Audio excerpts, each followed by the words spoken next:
Saludos a todos. Vamos a presentarles algas, un universo desconocido. Los autores de esta presentación somos Daniela Paz, Juan Dexler, Nicolás Guevara, Henry Mosquera y quien les está hablando en este momento, David Sebastián Romero Espino. Listo, esto es lo que van a encontrar dentro de esta presentación. Los caracteres descriptivos, la filogenia, la diversidad en Colombia, la importancia económica y, para cerrar, los aspectos culturales. Comenzamos. Antes de empezar a hablar de qué son las algas, cabe destacar que no son un grupo taxonómico, sino que corresponden a un grupo polifilético conformado por diferentes filos que agrupan organismos con las siguientes características. Estos son fotoautótrofos, no tienen una diferenciación compleja, requieren de humedad para crecer más, no para sobrevivir, y carecen de flores para llevar a cabo su proliferación. Respecto a la clasificación de las algas, está experimentado diferentes cambios a lo largo de los últimos 10 años y aún no se llegó a un consenso acerca de si las cianobacterias deberían ser incluidas en este grupo, debido a que, a pesar de que tienen las características anteriormente mencionadas, estas son procariotas, no eucariotas como lo son los demás filos que componen este grupo. Adicionalmente, estos poseen una pared celular de 4 capas que los relaciona más con las bacterias gram negativas, pero también poseen clorofila A como pigmento fotosintético primario y son capaces de producir oxígeno fotosintético, y adicionalmente poseen un tamaño similar al de las demás algas. Además, estas cianobacterias, como el filo Cyanophyta, están clasificadas como algas en el Código Internacional de Botánica, razón por la cual nosotros decidimos incluirlas al interior de este grupo artificial. Respecto a las características generales de las algas, como ya lo había mencionado, todos los filos que componen este grupo polifilético son eucariotas, a excepción del filo Cyanophyta. Estas pueden ser multicelulares, unicelulares, o también pueden formar colonias. Todas ellas poseen clorofila A como pigmento fotosintético primario y adicionalmente poseen un pigmento accesorio. Todas, a excepción de las eugloenas, poseen una pared celular. Todas, a excepción de las algas rojas y las algas verde-azules, que corresponden a las cianófitas, poseen en algún punto de su vida, poseen estructuras de locomoción. Adicionalmente, poseen sustancias de reserva y pueden llevar a cabo reproducción tanto sexual como asexualmente. Respecto a los niveles de organización, cabe empezar con nuestra excepción, las cianófitas. Las cianófitas presentan, al ser procariotas, pueden presentarse de forma unicelular o también pueden formar filamentos. Los demás filos eucariotas pueden permanecer tanto unicelulares como multicelulares y coloniales. La diferencia entre multicelulares y coloniales es que las coloniales tienen una organización específica que pueden mantener a lo largo de su vida, y si la mantienen y mantienen el número de individuos de la colonia, a estas colonias se les pueden llamar cenobios. Las algas también pueden tener un tipo de crecimiento en el cual estos crecen mediante la división nuclear, formando células multinucleadas que no tienen paredes transversales, o también pueden formar cadenas celulares compartiendo su pared celular, y a esto se le llaman filamentos. Cenocito tenemos... El cenocito es la que forma células multinucleadas sin paredes transversales, es la imagen de la izquierda, y un ejemplo de filamento es la imagen de la derecha. Se puede ver cómo comparten la pared celular. Respecto a cuando estas algas crecen formando ramificaciones, entrelazándose y compactándose, a este nivel de organización se le denomina pseudoparénquima, o cuando estas se organizan y se unen siendo células isodiamétricas y llevando a cabo conexiones intracelulares, pues se les llama parénquima. La diferencia principal entre la pseudoparénquima y la parénquima son la presencia de estas conexiones intracelulares que están ausentes en la pseudoparénquima. Listo. Para empezar a hablar de los pigmentos fotosintéticos, primero toca especificar que todas las algas poseen uno o más cloroplastos por los cuales son capaces de realizar la fabricación de energía química a partir de reacciones luminosas gracias al ciclo de Calvin. El pigmento primario de todas las algas es la clorofila A. Esta tiene una capacidad de absorción de la luz de 663 a 430 nanómetros que pueden ser ampliados gracias a los pigmentos accesorios. Estos pigmentos accesorios amplían este espectro de absorción, permitiéndole a las algas realizar la fotosíntesis de manera óptima. Y adicionalmente, aparte de complementar, estos pigmentos accesorios les otorgan a las algas sus tonalidades específicas. Entonces, por ejemplo, en la imagen que tenemos en la parte superior, tenemos una alga roja que posee como pigmento primario la clorofila A y como pigmento secundario la clorofila D. Tenemos abajo una xantófita. Esta xantófita tiene como pigmento primario la clorofila A y como pigmento secundario la clorofila C. Y esta alga verde posee como pigmento primario clorofila A y como secundario clorofila B. Listo. Respecto a las paredes celulares de las algas, estas están conformadas principalmente de celulosa y glicoproteínas y en ocasiones también pueden contener incrustaciones de carbonato de calcio. Sin embargo, existen tres excepciones a esta regla. Tenemos que las diatomeas tienen una pared celular conformada de sílice y las algas verde-azules, que son las mismas cianófitas, poseen una pared celular de mureína. Y por otro lado tenemos a las euglenoides, que son aún más excepcionales porque estas no poseen una pared celular, sino que poseen un periplasto.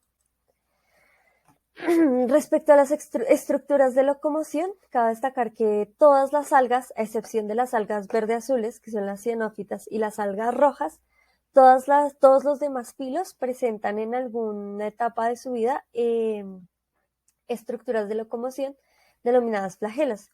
Estos pueden ser de diferentes tipos acorde a su distribución. Pueden ser heterocontos, anisocontos, isocontos, estefanocontos o pueden ser monoflagelares como lo es esta euglena. Las algas tienen tres tipos de ciclo de vida que se diferencian acorde a cuándo se lleva a cabo la meiosis. Entonces, tenemos el primer ciclo de vida es aplóntico. Este no presenta alternancia de generaciones. La meiosis se lleva a cabo durante la primera división del cigoto, dando lugar a individuos haploides. Este tipo de ciclo de vida suele ser evidenciado en algas unicelulares y coloniales. También tenemos otro ciclo de vida que no presenta alternancia de generaciones, es el diplónico. En este la meiosis se lleva a cabo durante la gametogénesis y a partir de este ciclo de vida se da lugar a individuos diploides. Este tipo de ciclo de vida está presente tanto en diatomeas como en algas marrones. Y en el último ciclo de vida, el haplodiplóntico, presenta alternancia de generaciones. En el gametofito produce unas esporas. Estas esporas son diploides y estas realizan meiosis al momento de hacer la esporogénesis. Este suele ser evidenciado en algas microscópicas. Listo. A la reproducción sexual en algas se da habitualmente por plasmogamia, lo cual se refiere a la fusión de los gametos, que es seguida por la cariogamia, que es la fusión de los núcleos, dando lugar a un cigoto diploide. Esta plasmogamia suele recibir diferentes nombres acorde al tipo de gametos que se unan. Puede ser isogamia cuando se fusionan isogametos, que son gametos morfológicamente idénticos, acinogamia, que cuando se da lugar a la fusión de acinogametos, que es cuando un gameto es más grande que el otro, o la oogamia, cuando la fusión se lleva a cabo entre la oósfera y los gametos masculinos. La proliferación asexual de las algas se puede llevar mediante diferentes mecanismos, entre los cuales se incluyen la bisección celular, que sucede cuando las células se dividen transversal o longitudinalmente, la autoespora, que sucede como resultado de una división, sucede de la fisión mitótica durante la división celular de las algas.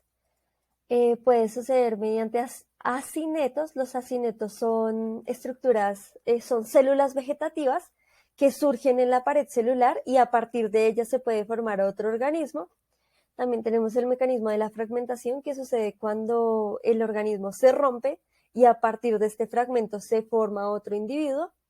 Tenemos la formación por autocolonias, que sucede cuando la colonia se divide, todas las células que conforman la colonia se dividen a la vez, manteniendo su ubicación y su distribución. Y también tenemos a la zooespora o la planoespora. Estas dos son células reproductivas que tienen el contenido necesario para formar a partir de sí mismas un nuevo individuo sin necesidad de ninguna adición. Bueno, ahora empezamos con la filogenia y antes vamos a hablar un poco de la historia de las personas que han estudiado las algas y las han clasificado desde antes. Primero, en 1785 tenemos a Linneo en el sistema Nature, y este pone a las algas dentro de las criptógamas y describe 14 géneros de algas. Después está en 1803 a Jean-Pierre Etienne, y este es el primero en establecer un sistema de clasificación para las algas. Y este las divide en 3 grupos: confervers, ulves y temeres. Pero cabe destacar que los 3 actualmente están en desuso. Ya entrados al siglo XX, Eugen Fritsch, en 1935, en su libro Structure and Reproduction of Algae, clasifica las algas en 11 clases y se basa en la coloración, tipo de flagelos y productos de reserva como el almidón. Estas son unas características que se siguen usando para la clasificación hoy en día de las algas. Y algunos de estos grupos que propuso aún también se conservan. Después tenemos a Graham y a Wilcox en 2008. Y como es de esperarse, la clasificación de las algas ha cambiado mucho desde 1935. Pues en 2008 estas personas hicieron una clasificación de 9 films de acuerdo a la pared celular, el pigmento fotosintético y productos de reserva.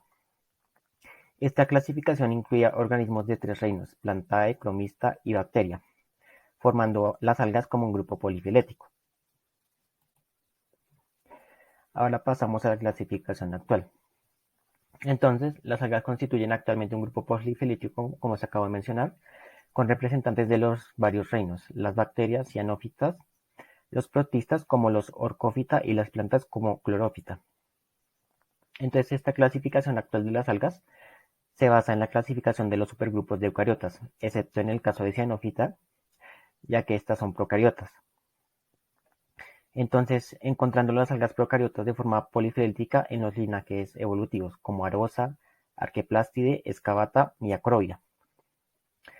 La sistemática actual suele separar las algas en varios filos dentro de los supergrupos de acuerdo a su pigmentación, la forma de almacenamiento, la composición de la membrana, también el número de membranas de los plastidios, el número de flagelos y las filogenias construidas a partir de genes codificantes. Obviamente, genes codificantes para estos tipos de proteínas. Generalmente los plastidios, como ARN16S, 18S, RBCL o entre otras. Ahora pasamos a la figura. Este es un fragmento del árbol filogenético de eucariotas que está construido a partir de 187 genes codificantes, entonces para proteína en eucariotas.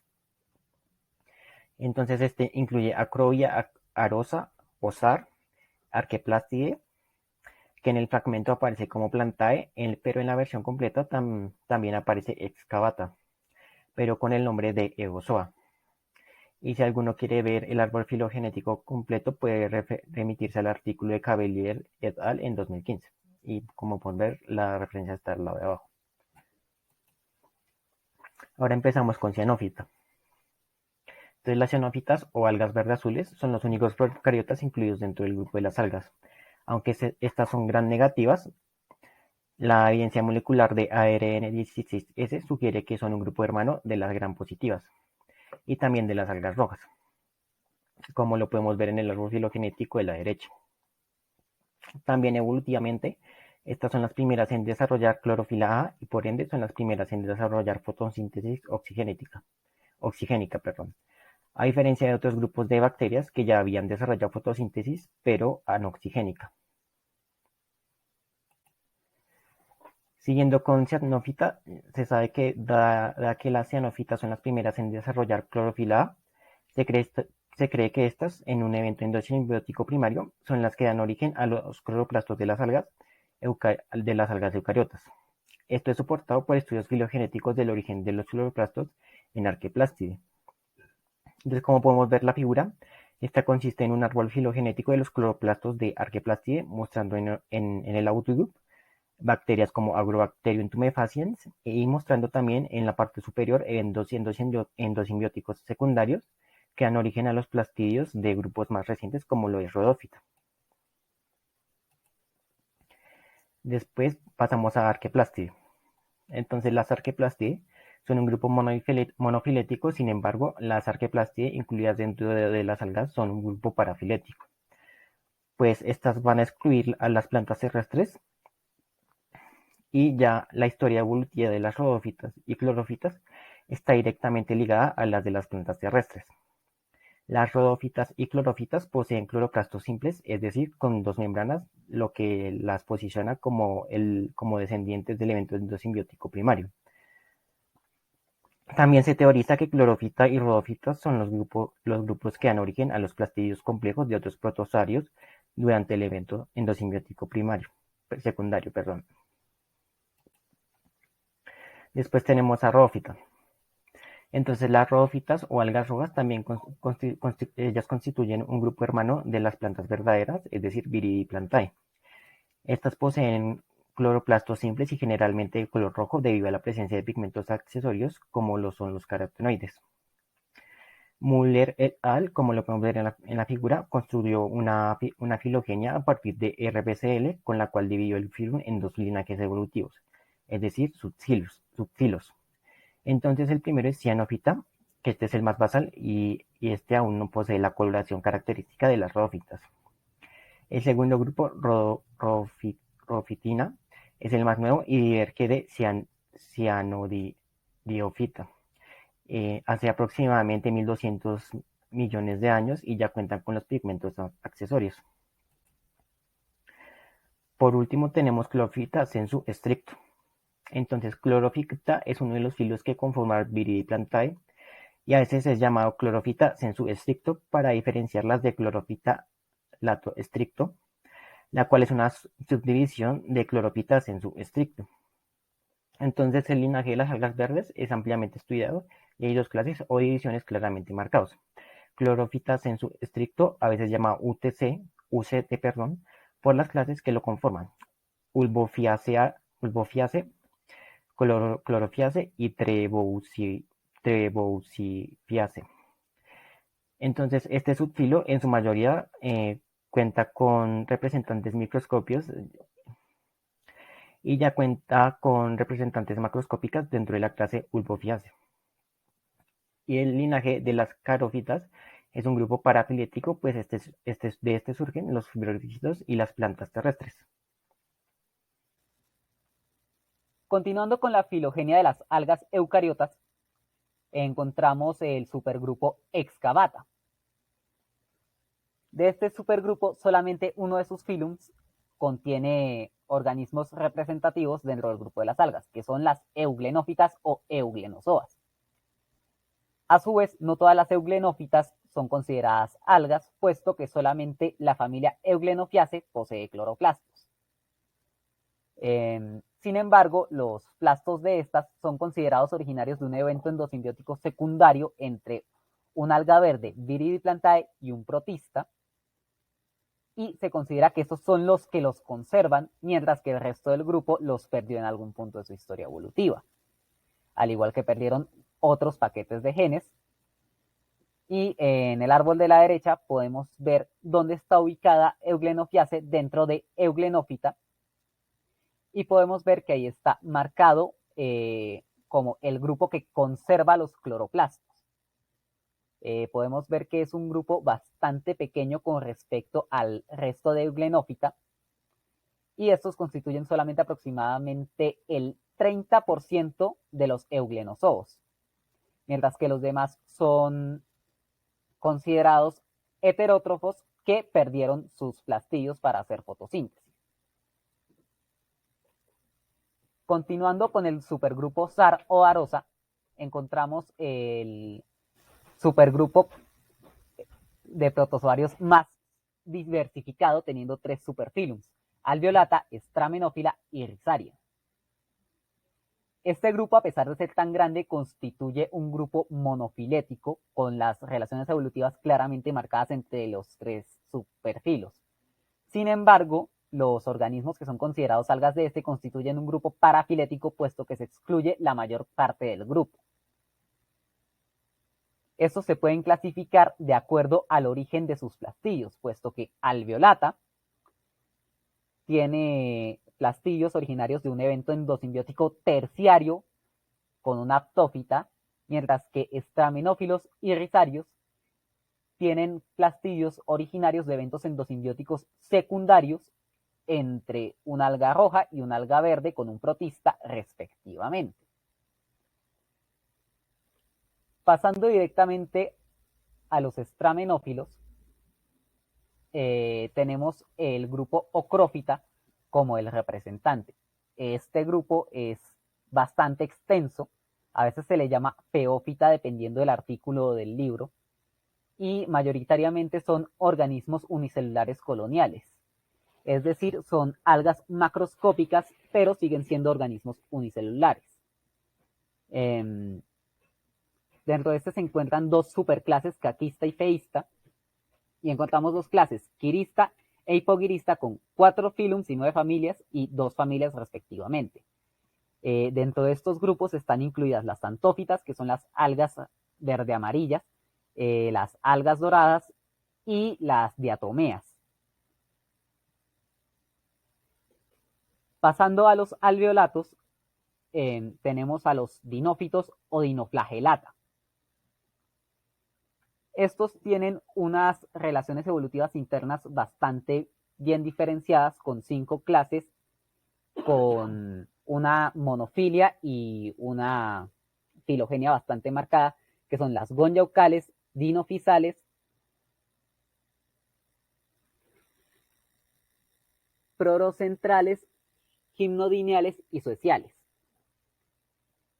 Sin embargo, hay una sexta clase que es una clase problema, por llamarla de alguna manera, pues que son los notoliucales.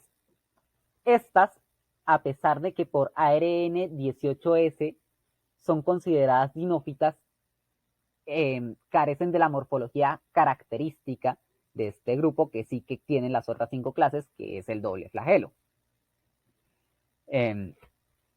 Esta clase además es problemática porque, a pesar de que la evidencia molecular apunta a que pertenece a dinófita, no deja clara cuál es su posición, puesto que dependiendo del marcador molecular que se utilice para armar la filogenia, las pone más cercana a una u otra de las demás clases de dinófita. Pasando a los rhizarios, este es un grupo compuesto en su gran mayoría por organismos heterótrofos o eucariótrofos. Sin embargo, encontramos un único grupo que es mixótrofo, que son los Chlorarachnia. Los Chlorarachnia tienen la capacidad tanto de hacer fotosíntesis oxigénica como de ser heterótrofos. Es un grupo bastante reducido y bastante particular, y pues son considerados algas porque sus plastidios son rastreables al origen de un evento endosimbiótico secundario con una Viridiplantae.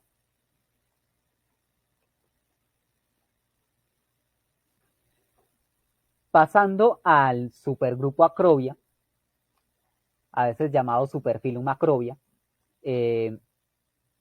Este es un grupo con una filogenia bastante problemática y a veces se le llama un cajón desastre, puesto que las relaciones filogenéticas no quedan de todo claras. Aptófita es una de las dos clases principales que tiene este grupo, uno de los dos filums principales que tiene este grupo, perdón, y este se caracteriza por tener un apoptema, que es un organelo unido a la base.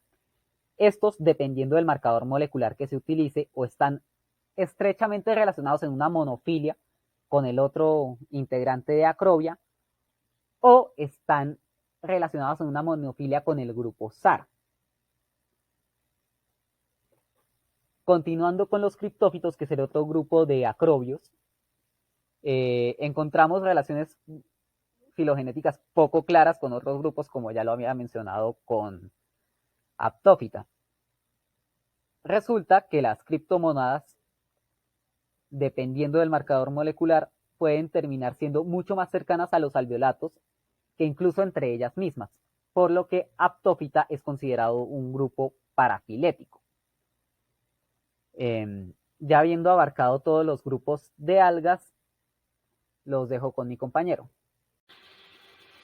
Bueno, ya pasando a la parte de diversidad, hablaremos acerca de la diversidad de las algas. Como se puede ver, las algas son un grupo cosmopolito, en donde su mayor población como diversidad, según este mapa de calor dado por JBI, esta se encuentra mayoritariamente lo que viene siendo ser el hemisferio norte y partes del hemisferio sur, donde el clima es más frío. Es decir, donde el clima es más frío, las algas tienden a tener una mayor biodiversidad como también tamaño poblacional. Ello lo podemos ver sobre todo en el hemisferio norte, en las costas pacíficas de Estados Unidos, las costas de países del norte como Finlandia, Noruega y Suecia, como también partes de Asia, en las costas norte de Japón, por las zonas de Hokkaido más o menos, y lo que viene siendo ser parte sur de Australia. No obstante, también cabe resaltar que gran variedad de algas como de biodiversidad y riqueza se encuentran no solo en hábitats marinos, sino también en hábitats de agua dulce, como se puede observar en cuerpos de agua dulce, lo que viene siendo ser en Estados Unidos y Canadá, lo que viene siendo ser toda Europa, Asia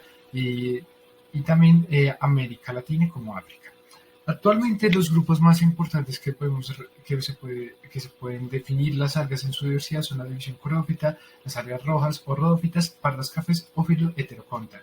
Cabe resaltar también que si no son contadas como algas, también hablaremos del filum cianófita, las cuales son algas verde-azules o cianobacterias popularmente dichas. Bueno, rodófitas, una de las de mayor importancia en la industria alimenticia por la clase Porphyridiaceae, la cual contiene el género Porphyria. Este género es altamente utilizado como producto alimenticio y embalaje de alimentos. Rodófita actualmente se han descrito alrededor de 7.000 especies. Estas se caracterizan porque son inmóviles en todas sus etapas al carecer de flagelos, cilios o cualquier mecanismo que les permita moverse a través de su entorno. También tienen plastos con dos membranas y todos sus miembros tienen clorofila A, fibroproteínas y carotenoides, las cuales hacen que estas cubran las clorofila A, haciendo que esta pierda su tonalidad, siendo así que los carotenoides sean los que más absorban rayos UV, reflejando destellos rojos, lo cual les da su típico color característico. Acá, por ejemplo, podemos ver algunas imágenes de cómo son las rodófitas. En las imágenes superiores tenemos en la primera ocasión una rodófita colonial de carácter filamentoso, y en el segundo caso macroscópica. En el segundo caso tenemos una rodófita unicelular. En la parte de abajo tenemos lo que viene siendo ser una rodófita, todos ellos organismos eucariotas, cabe resaltar, lo que viene siendo ser en la parte filamentosa, y en la esquina inferior derecha tenemos lo que viene siendo ser una porfiria, la cual es popularmente conocida como nori y es altamente comestible. Bueno, por otro lado tenemos clorofita. Clorofitas son las algas verdes, las cuales todas tienen clorofila A y B y almacenan sustancias como almidón y beta-caroteno. Sin embargo, el caroteno no cubre su clorofila, lo cual está su típico color a clorofila. Actualmente tenemos que la clase más representativa es la clase Urfioideae con el género Ulva, el cual se caracteriza por ser altamente comestible y ser utilizada en multitud de países, sobre todo en países del norte, y también por ser utilizada en pequeña medida, no tanto como las ocrófitas, en lo que viene siendo la producción de biocombustible. Sin embargo, destaca por su por su alta capacidad alimenticia y también usos en la parte médica. Actualmente se han descrito alrededor de 8.200 familias con los principales filums Prasinofita y Chlorofita. Ello escrito por Lester Lee Smith de 2012 en Phylogeny and Molecular Evolution of the Green Life. Cabe resaltar que la mayoría de estos grupos son algo de tipo cajón desastre. Sin embargo, acá traemos lo que viene siendo ser su diversidad. Bueno, por otro lado tenemos dos ocrófitos, Sylar Philippe en 2016 en Protistes, Virginia Evolution and Biology des Microbios Eucariotes, nos acerca un poco de la diversidad de los ocrófitos. Actualmente los ocrófitos existen alrededor de unas 2.000 especies escritas, y de todas ellas, si bien algunas son macroscópicas y otras microscópicas, todas ellas tienen algo en común, y es que todas estas poseen dos flagelos. Uno de estos se denomina Matibosconema, las cuales son principales diferencias en lo que viene siendo ser su estructura en ultraescáner. Todas estas también poseen clorofila A, C1, C2, C3, betacaroteno y xantófilas. Cabe resaltar que las clorofilas C1, C2, B3 y en conjunción con los betacarotenos y las xantófilas le dan estos colores amarillos. De ahí su nombre ocrófitas, debido a que la mayoría de estos organismos son de color ocre. Sin embargo, también existen organismos de color verde, como lo podemos observar acá. En estas existen las clases, en este filo ocrófita existen las clases acástica y paetista, en donde destacan las clases crotista y protista. Cabe resaltar que todos los grupos pertenecientes a esta taxa son unicelulares, exceptuando las algas pardas que están dentro de la clase paetista. ¿Sí? Estas comúnmente podemos destacar lo que viene siendo darse a la familia de los quelcos o kelps, las cuales son muy utilizadas para lo que viene siendo ser el kelpo, y también la obtención de biocombustibles son fundamentales para ello. Por otro lado, tenemos a lo que viene siendo ser cianófita. Si bien las cianófitas no son bacterias,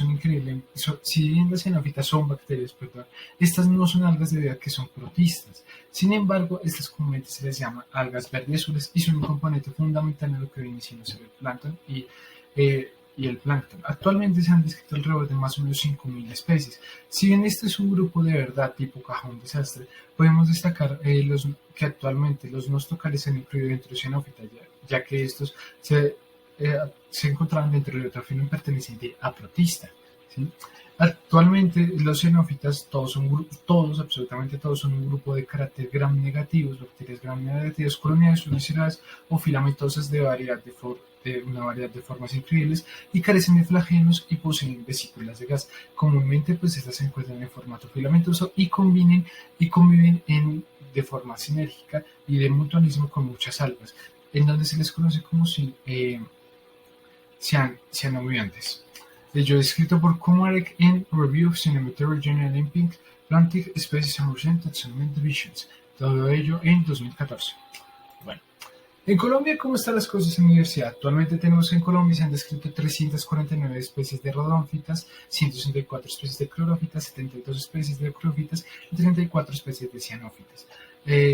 Todas ellas más o menos se encuentran en una distribución, como lo podemos observar acá. La mayoría se encuentran en lo que viene siendo ser una distribución hacia el océano Caribe, hacia el mar Caribe, perdón.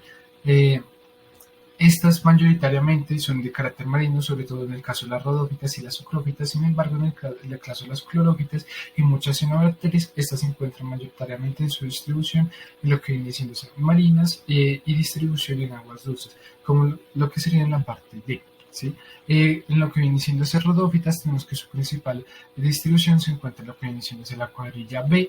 En lo que viene siendo ser ocrófitas, tenemos que su mayor distribución se encuentra en la casilla A, y cianobacterias mayoritariamente en la parte C. Sin embargo, en la cuadrilla C, no obstante, tanto cianobacterias como clorófitas podrían tener una mayor distribución terrestre, es decir, podrían incluso compartir la casilla D, como se observa acá. Bueno, con el fin de estudiar también la diversidad de algas, no solo nos debemos quedar con los artículos científicos. Hoy en día también existen multitud de sitios en los cuales se puede consultar la diversidad de algas. Entre ellos descarga Algabase. Este sitio es popularmente conocido, y ya veremos un poco más de sus fundadores, los cuales son investigadores principales de algas.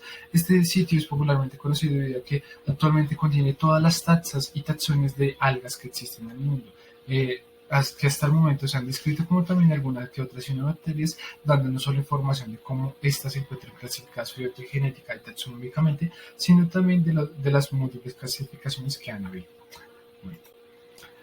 Por otro lado, ya pasando a los investigadores y con el fin de argumentar un poco lo de Algabés, tenemos que dos de los mayores investigadores de algas a nivel global son Michael y Wendy Urey. Esta pareja de esposos son los fundadores actuales de Algabés y son investigadores de algas de renombre científico, de renombre mundial. También tenemos con mayores contribuidores a Algabés y como también expertos en algas a nivel global tenemos a Ignacio de Barba, que es el señor de la esquina superior derecha, Salvador Valenzuela Miranda, el cual no se encuentra acá, y el Sneha, que es la dama que se encuentra en la esquina superior izquierda.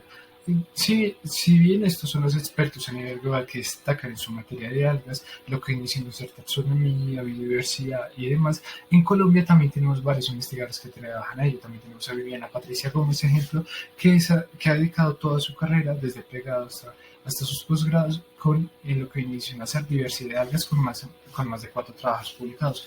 Después tenemos a Hernán Velázquez Pomar con arduos trabajos de biodiversidad en algas en lo que viene siendo Colombia, como es la Reserva Ciudad Flora. Sin embargo, la experta nacional que se considera en algo actualmente es Brigitte Gabriel. Ella es la líder de investigación del semillero de sistemática molecular y biografía de algas marinas. Este grupo de investigación, se especializa en lo que, como su nombre dice, la biogeografía y sistemática molecular de algas. Ella tiene más de 50 artículos publicados en revistas indexadas, ellos sobre el tema de algas, su diversidad y distribución geográfica en el país. Y actualmente es la consultora principal en lo que viene siendo la distribución de algas e impacto hacia las algas que vienen por parte del humano, es decir, impacto antrópico.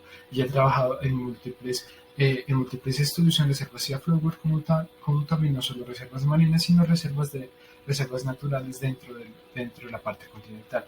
Por otro lado, ya con el tema estudiantil, y ya hablaremos un poquito del impacto con el cual la doctora Gabio está más finalizada, es el semillero de investigación y ecología acuática de la Universidad Javeriana. Este semillero, si bien no es tan poderoso como el grupo de investigación de la doctora Gabio, es altamente conocido por su investigación en lo que viene siendo ser algas. Bueno, uno de los principales problemas a los cuales se ven sujetas las algas, y de conectarnos con la señorita Brigitte Gabio, la cual estudia la biodiversidad de algas, es las algas en peligro de extinción. Lastimosamente, las algas, como la mayoría de taxas en este planeta, tienen alguna que otra taxa en peligro de extinción. ¿Cuáles son las principales amenazas que se tienen hoy en día para las algas? Es el cambio climático, debido a que el cambio climático, el aumento de la temperatura de los océanos, atrofia, por decirlo así, sus ciclos reproductivos, lo cual hace que las algas no puedan propagarse de manera correcta. Y también tenemos la sobreexplotación industrial.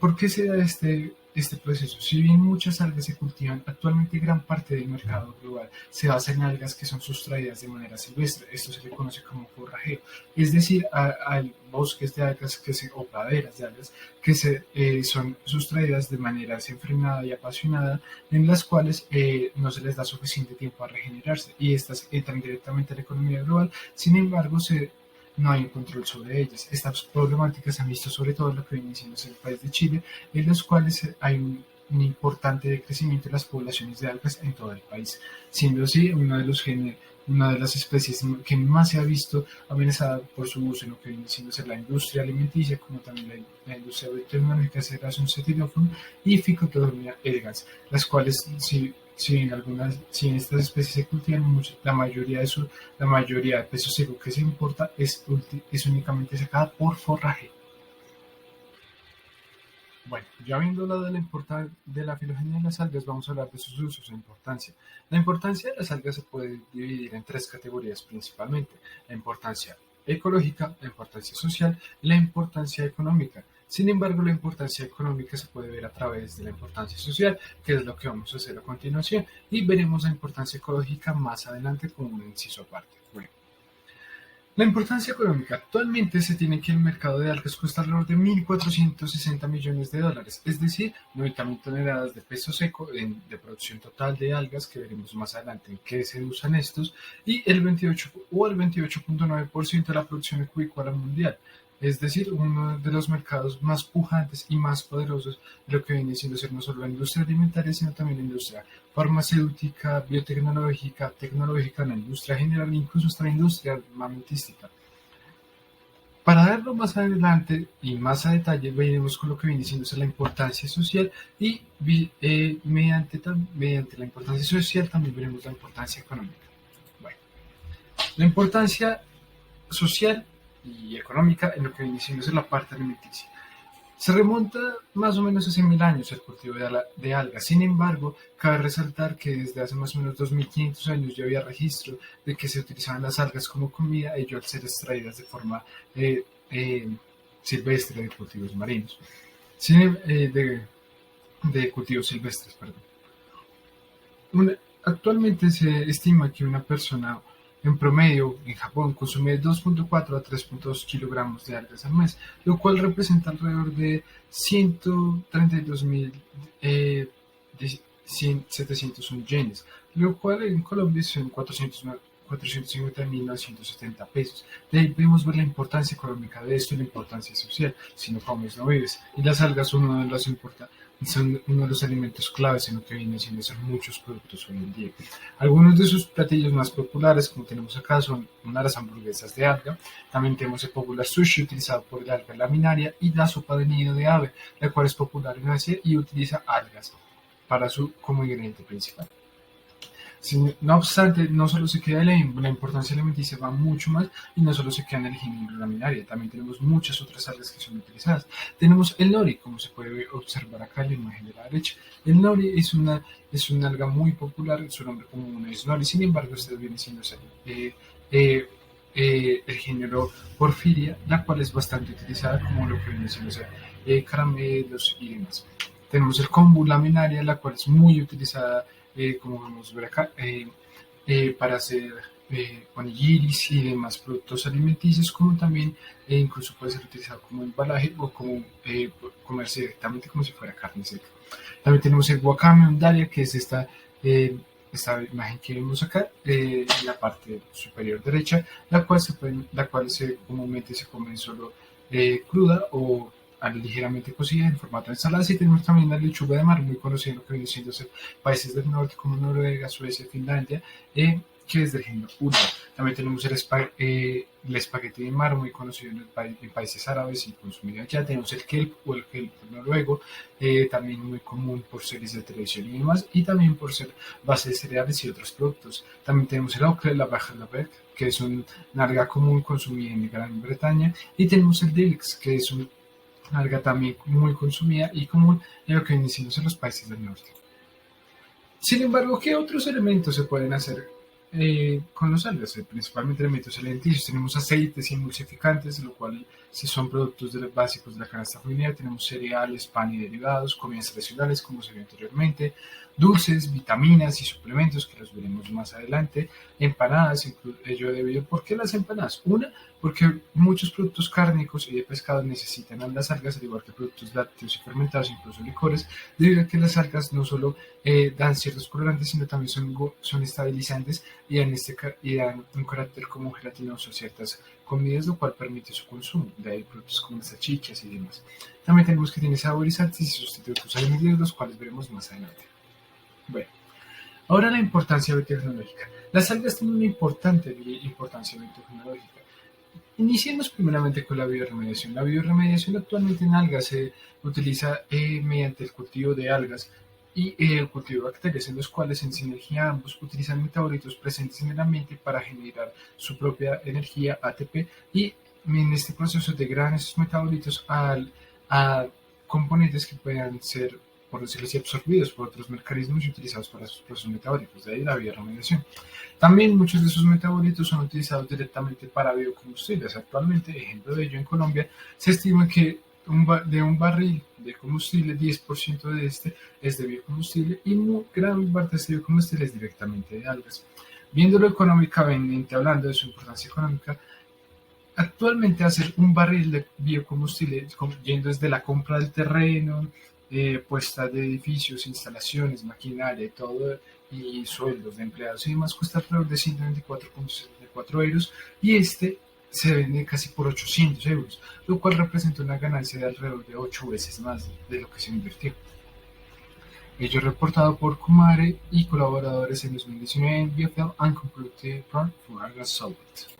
Bueno, Hudek y colaboradores en 2014 en Commercial Products for Algae también nos traen uno de los más importantes productos hechos por algas, que son los agares, las carragenas y los alginatos. Los agares actualmente tenemos que vienen comúnmente los conocemos como gelatinas. De estos se producen alrededor de 10.000 toneladas cada año a nivel global, principalmente de los géneros Gendinium, Cornelium, Pertusela y Campsiana. Estos donde los podemos ver desde la gelatina comestible, que les da cubitos y de colorcitos desde todos los días, hasta la industria biotecnológica y genética, con lo que viene siendo ser placas de cultivo de agar. Por otro lado, también tenemos carragina y carraginos, que son polisacáridos de cadena, compuestos por D-galactopirosidina. Estos actualmente se producen alrededor de 40.000 toneladas al año, ¿sí? Aparte de su importancia económica, estos son muy utilizados al ser estabilizantes y como también soporte estructural de no solo comida, sino también muchos productos farmacológicos e industriales, al darles cierta textura, por decirlo así, gomosa y de carácter parecido a un agar, ¿no? En pocas palabras, es decir, un carácter un poco gelatinoso. Por otro lado, también tenemos los alginatos, que son sales algínicos y heteropolisacáridos, los cuales tienen alrededor de 40.000 toneladas también de producción al año. De ellos, ¿qué productos tenemos? Aparte de que también son estabilizantes en muchos alimentos, también generan el control de establecimiento de pH, ayudan a lo que viene siendo estabilizar bases y ácidos, y de ahí tenemos productos médicos como lo que viene siendo ser el Gaviscon.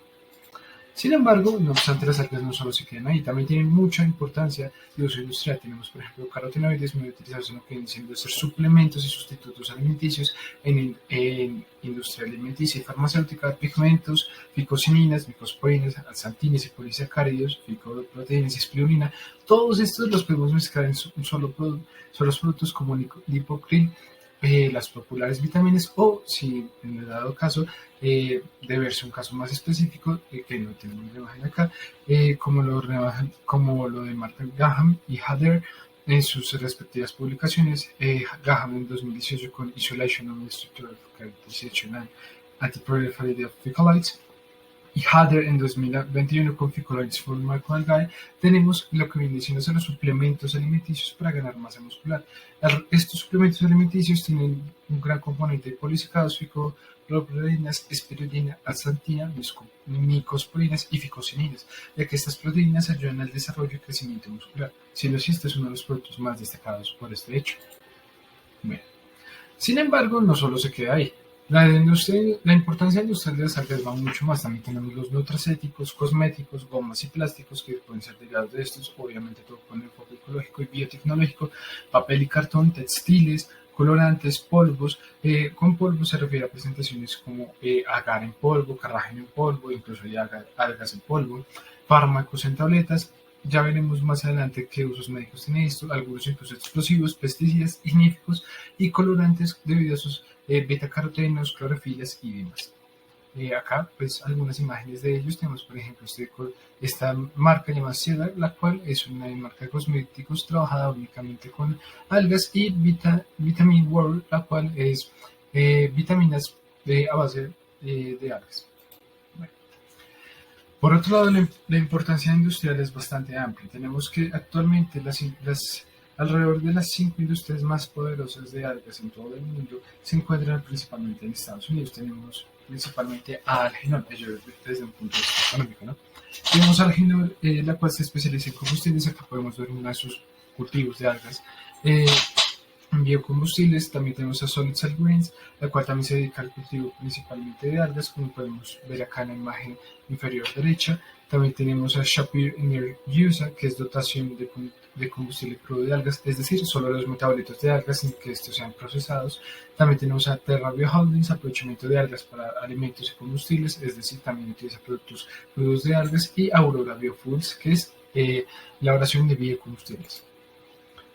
Usos e importancia médica. Las algas han sido utilizadas bastante en tradiciones milenarias como medicamentos, siendo que estas han usado desde controlar gripes, tuberculosis, parásitos, artritis, cáncer, herpes, reparación tisular e incluso como estimulantes sexuales, siendo los géneros más utilizados no solo los más consumidos, sino también los más populares, como la Medalia sarchina, Undaria caprichos, Euquema y Glacerina. Si bien la medicina tradicional usa las algas en gran medida, estas efectivamente sí han demostrado tener una actividad farmacológica y biológica efectiva contra todos estos males y patógenos que se describieron previamente. Ejemplo de ello tenemos que efectivamente se ha comprobado que las algas tienen actividad antibiótica, antiinflamatoria, antiviral, anticancerígena contra células cancerígenas CD4+, y yo reportado por Aswati in Commercial Evidence from Medical Application y Gahn con Isolation and Structural Anchorization Anti-Proliferative Activity of Ficolates. Sus publicaciones en 2020 y 2018 respectivamente. Cabe resaltar que no solo las algas se han quedado ahí, como vimos más atrás, las algas también tienen mucho que ver con lo que viene siendo fármacos y demás, ya que estas han sido utilizadas como componentes estructurales o plataformas de dispensación de medicamentos, como lo que viene siendo ser cápsulas, nanocápsulas e hidrogeles, los cuales son utilizados ya sea para vías externas como internas, de primera hasta tercera instancia. Bueno, por otro lado tenemos los usos e importancia agrícola. La importancia agrícola y sus usos varían. ¿Sí? Sin embargo, en grandes rasgos tenemos que la producción mundial de algas se ha multiplicado por 1000 desde 1950. Pasamos a tener 34.700 toneladas a nivel global a producir casi 90.000 millones de toneladas en peso seco, siendo China el país más grande actualmente en producción de algas con alrededor de 35.000 toneladas de peso seco, seguido Indonesia con 29.000 toneladas exportadas de peso seco y seguida de Corea del Sur con alrededor de 15.000 toneladas. Cabe resaltar que en América, en el continente americano, actualmente los países que más exportan algas son Estados Unidos y Chile. Sin embargo, estos dos países sufren una problemática, más específicamente Chile, debido a que gran parte de la exportación de algas no se da por cultivo, sino por forrajeo, es decir, extracción de algas silvestres. Como se dijo en las primeras diapositivas, que ahí corrijo, no son cultivos silvestres, sino algas silvestres. Cultivos silvestres no existen. Bueno, por otro lado, las inversiones anuales. Las algas son, aparte, como ya se expresó de manera económica y social, las algas no solo son representativas socialmente, sino que se les invierte alrededor de 80.000 millones de euros al año solo para su cultivo e investigación, y eso solo por parte de la Unión Europea debido a la rentabilidad de su negocio. Actualmente se calcula que las algas representan y contribuyen, ello dicho por Pico Power, BBC News y DW en Alemania, The Importance of Self-Produce Algae in Agribusiness en 2020. Actualmente las algas representan 4 veces más ingresos que la pesca tradicional, es decir, una familia que gane $200 al año en pesca, si se pasa al cultivo de algas puede estar ganando casi $800 al año, lo cual quiere decir un gran aumento de las finanzas y una ayuda increíble a la que viene siendo la economía global. Sin embargo, la importancia agrícola no solo radica en las cifras de plantaciones y exportaciones, también tenemos que la importancia agrícola radica en otros usos directos que se le dan a estos o al campo. Tenemos, por ejemplo, que géneros como especies como Sconphilodon, Fucus serratus y géneros como Laminaria son utilizados como abono en cultivos de alcachofas, cítricos, orquídeas, pastos y demás. Actualmente los pastos son indispensables para lo que viene siendo la ganadería, cítricos son fundamentales en dietas y hacen parte de la canasta familiar básica aquí en Colombia, como también alrededor del globo, y orquídeas, la cual representa un negocio multimillonario en lo que viene siendo floristería y demás.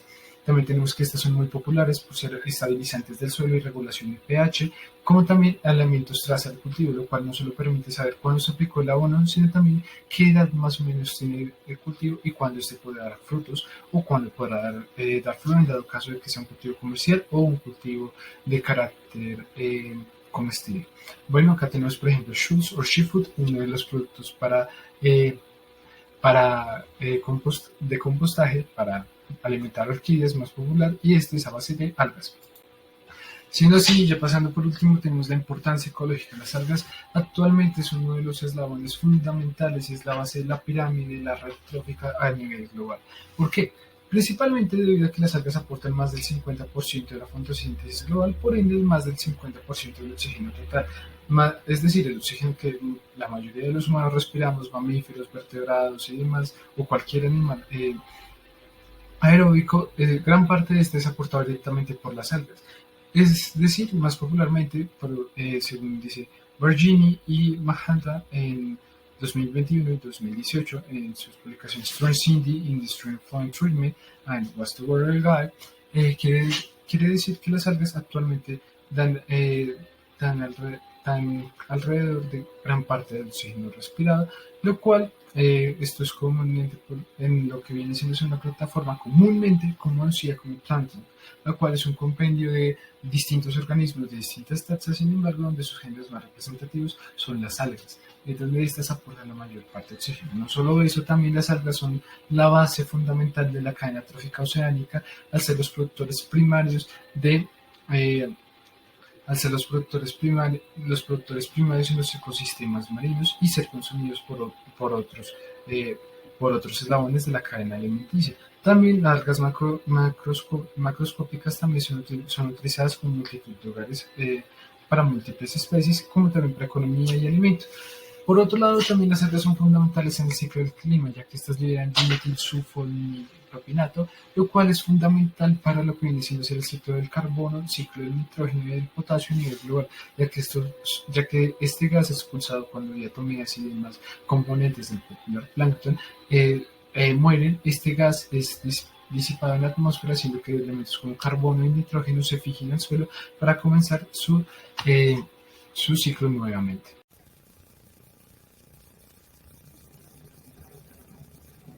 Listo. Entonces yo les voy a hablar de los aspectos culturales de las algas. Voy a comenzar por las representaciones en el arte, que se encuentra el Daruk, una criatura de la mitología nórdica que es un muerto viviente hecho completamente de algas, de la Pincoya, que es una sirena de la cultura chiloé cuyas vestimentas son algas, y del Tritón, que siempre que lo representan lo suelen representar con algas. Un ejemplo sería el que está en la Nacional. Estas como representaciones religiosas.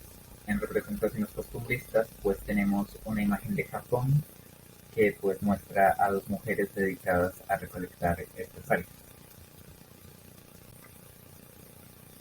Listo. Las algas en la poesía son inspiración para poemas del tipo religioso romántico victoriano. En el poema romántico, las algas son utilizadas como una comparación o una idealización de la belleza, mientras que en los poemas victorianos se les da una perspectiva mucho más sobria y realista. En Treasures of the Deep les voy a leer un segmento que dice lo siguiente: arena que llega hasta los palacios del oro viejo, algas que sobrecrecen en los pasillos de la rebeldía, corre de ellas, el océano es un juego aplastante. Listo, en la música las algas son más inspiradoras para la cultura punk, donde hay canciones o incluso bandas que se llaman seaweeds, que se traduce literalmente como algas de mar. Estas aparecen en canciones como Naturaleza muerta de Mecano, Alfonsía y el mar de Mercedes Sosa, Algas marinas, Vaqueros musical, Tulaman de Celtic Woman. Este último como dato, Tulaman es un tipo de algas del folk irlandés. Y seaweeds son de Passion Pit, en donde la canción literalmente se llama Algada de mar. Les voy a mostrar el póster de Passion Pit, que si se ponen bastante imaginativos pueden pensar que es una alga completamente distorsionada y llena de muchísimos colores. Y los voy a poner a escuchar una parte de Mecano Naturaleza muerta, en donde se mencionan las algas específicamente. El mar que está loco por amar, prefiere no olvidar, los celos no perdonan, al agua y a las algas y a la sal.